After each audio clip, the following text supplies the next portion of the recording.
So I'm going to share with you the global results from our international survey. But before I do that, I'll just introduce our project briefly, introduce this concept of sustainable community plans for those who might not be as familiar with it, then get into the methods that we used. I've picked 3 results in particular to share. We have a much longer survey, way more data and results, but I've picked 3 to share here and then get into conclusions. So the aim of our project, based out of the University of Waterloo, is to help local governments around the world more effectively implement local Agenda 21's sustainable community plans and community climate action plans, particularly focused on cross-sector partnerships or collaborative governance or structures. We also look at the business involvement and how to involve business in local sustainability. So before I go any further, how many people here have heard of local Agenda 21? Oh, fantastic.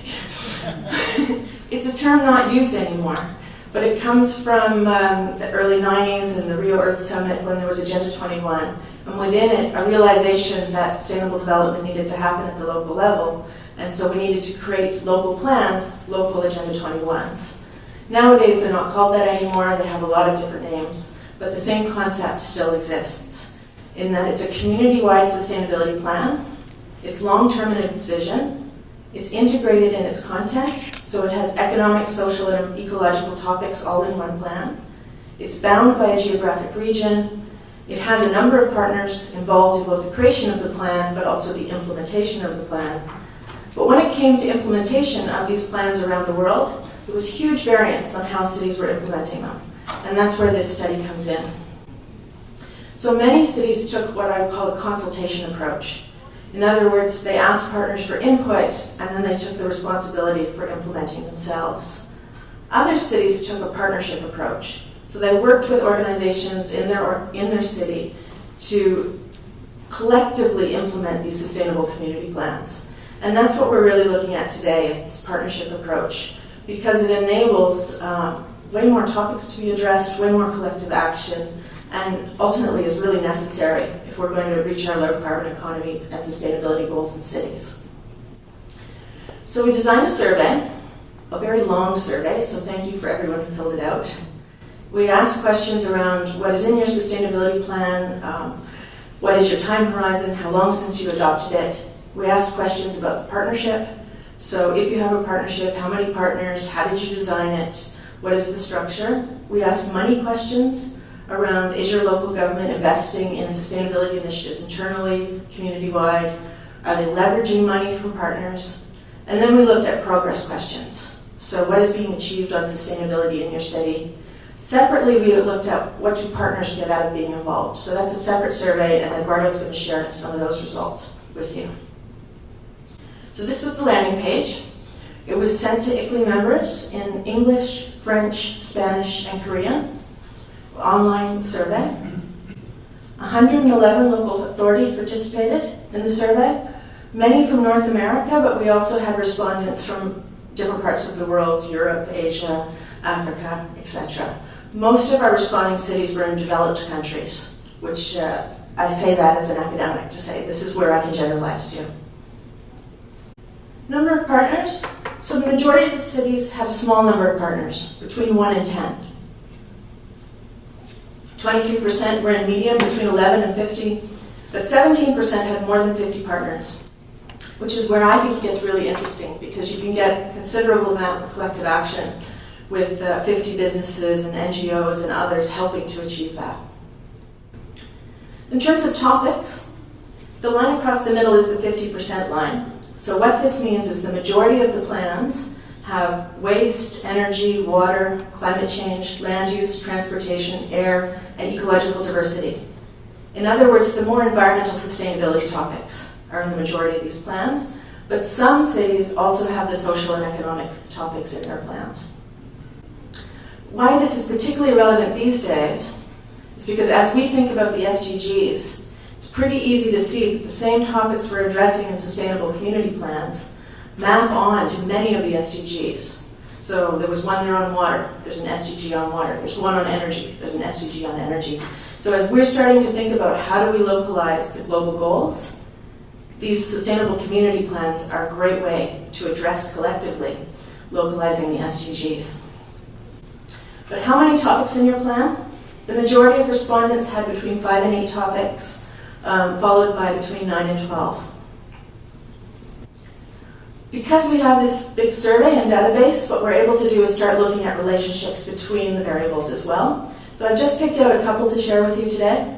One on climate progress and the importance of partnership structure in achieving climate progress. So what we did is we took the cities that answered that they had climate in their plan and then looked at the structures. So we looked at various structures of their partnership in terms of their oversight entity, communication systems, monitoring systems, partner engagement mechanisms, our partners helping implement, and looked at the statistical significance of that. And what we found is that in order to have progress on sustainability goals, there needs to be oversight by local government, reporting and communication by local government, and community-wide actions. And I'll particularly bring your attention to community-wide actions because that means partners helping implement, led to more progress on climate goals.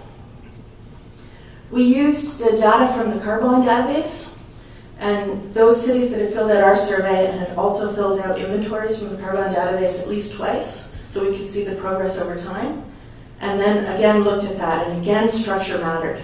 So those cities that had more CO2 equivalent reductions implemented through partnerships, used community-wide actions, and had reporting and communication from the local government.